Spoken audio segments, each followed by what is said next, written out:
Guys, today I'm going to talk to you guys about how to keep your gardens weed free. And today is kind of raining now. It was really hot and really sunny earlier while I was working out in the garden, and I kept attempting to record what I was doing, but I didn't get anything recorded. Not anything worth sharing anyway. A bunch of like awkward, weird selfie modes.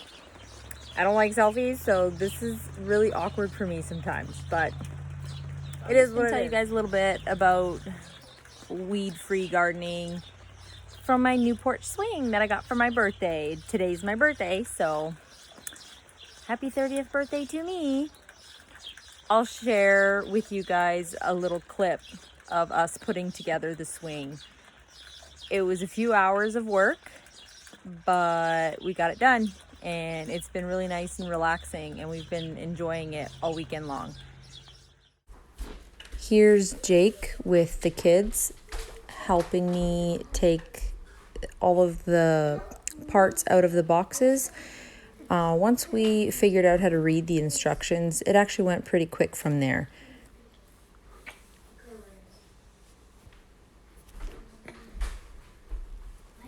At this point, we were almost done with the main structure. We had the sidewalls put up, and now we were connecting the two. From this point, it went really quick because it was the bench that was left after this, and now it really started to come together, and this was a really exciting point. I just have to show you guys the funny tripod I have. Here's the screw. This is the tripod. I don't actually have a tripod for my phone. So I put the phone right here on selfie mode and hit the time lapse button. That's my tripod. It's pretty awesome looking there. Rusty old Schwinn. At this point, we were finally finished the gazebo and we were on to getting the swing part put together. And now here we are finally with the finished product. It's got this handy dandy mosquito net. I am loving it. It's like in the perfect spot, nice and shady here. So when you guys are deciding what you want to do in your gardens for weed control, there's quite a few different sprays you can do. I don't typically use spray because that defeats the whole purpose of an organic garden, right? And it's not good for the bees either. And one day I hope to have my own beehive. Don't tell my husband that yet. No, he knows, I'm kidding. Anyway, so method number one that I will talk to you guys about is mulch. So the rain kind of simmered down a bit, so I will head to the garden and kind of show you guys. I'm sure you guys saw it in previous videos, but I'll just show you anyway for the sake of the video. Here we have the mulch idea. Oh look, there's some strawberries ripening. Yay, so exciting. You want to get your gardener excited? Show them ripening fruit in their garden. That's always super exciting. Yay, teeny little deformed, but oh well. Anyway, so the mulch, it's like a natural tarp, sort of.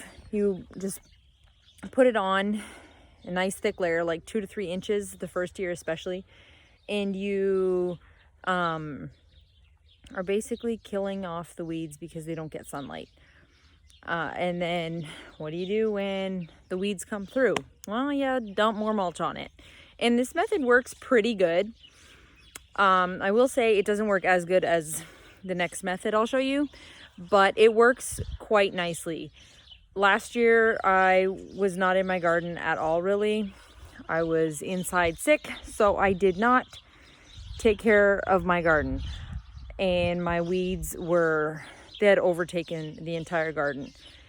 And so I was really scared for this year because I figured I neglected all the weeding last year, and it would probably take over the garden again this year if I didn't do something drastic. So we decided in the fruit part we were going to do heavy mulch, and by the looks of things, like, it's containing it pretty well. I'm gonna have to come in and weed a little bit and possibly put more mulch down, but overall it's doing really, really well compared to what it was last year at this time. Method number 2 is woven weed cloth. It's a tarp type material. I'll show you a picture of it in the package.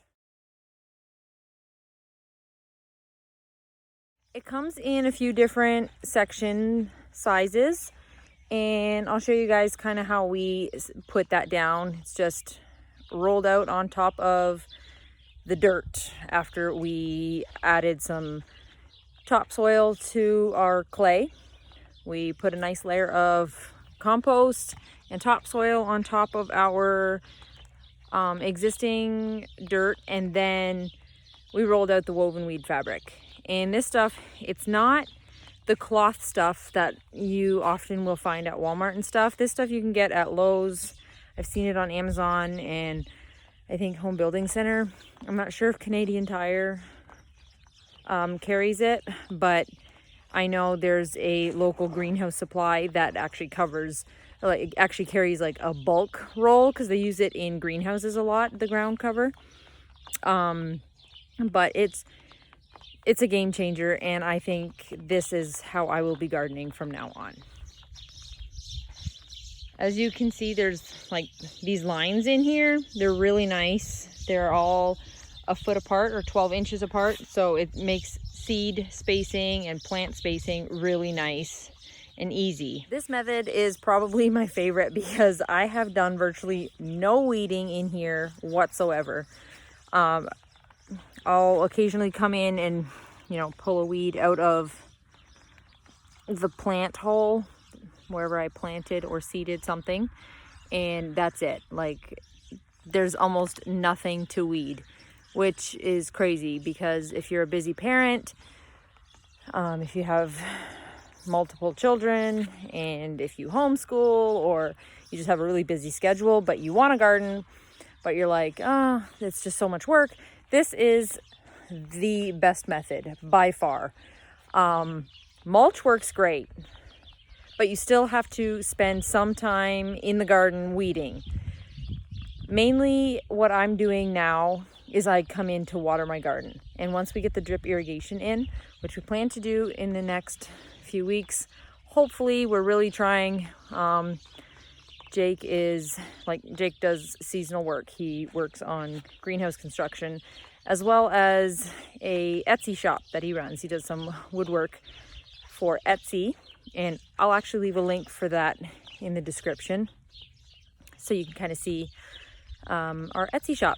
And anyway, so with the mulch, you still have to come in and pull some weeds. It's not like a permanent solution for weeds. It does keep the weeds at bay.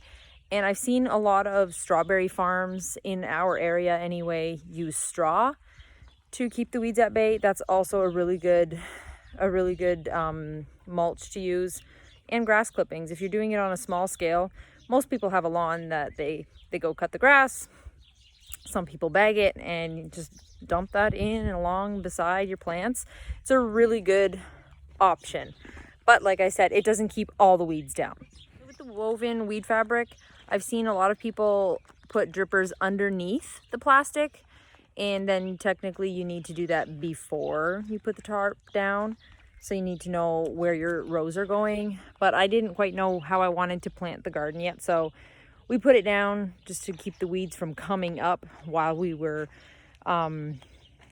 before we were able to plant, when it was still a little bit too chilly. I think we put the tarp down early May, and we were still obviously having some nights below zero. And now we're gonna have to put the drippers on top, and that's totally fine because we figure that way if a dripper breaks or something is wrong, it's easier to fix it from above the tarp in comparison to when it's below it.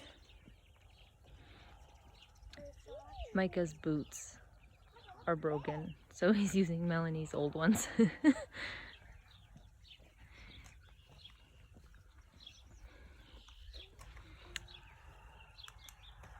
They're in the garden finding some strawberries. One of the biggest blessings of being on a farm or on a homestead or even having a small garden is watching your kids enjoy it.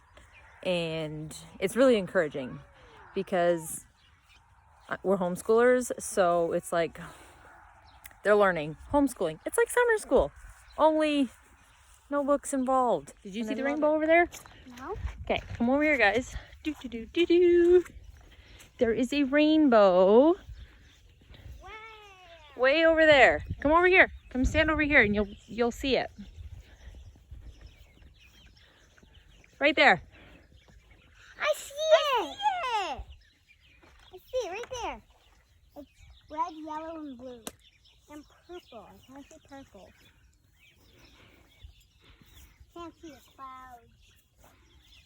You can barely see it, but you can see it.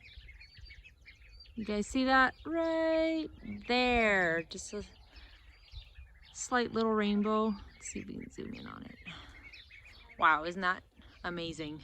Thanks for watching today's video, guys. If you guys like this video, be sure to give us a thumbs up.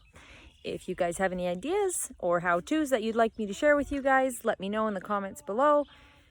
Follow us on Instagram at The Red Acre. And like, subscribe, share with your friends. And we will see you on the next one. Bye, guys.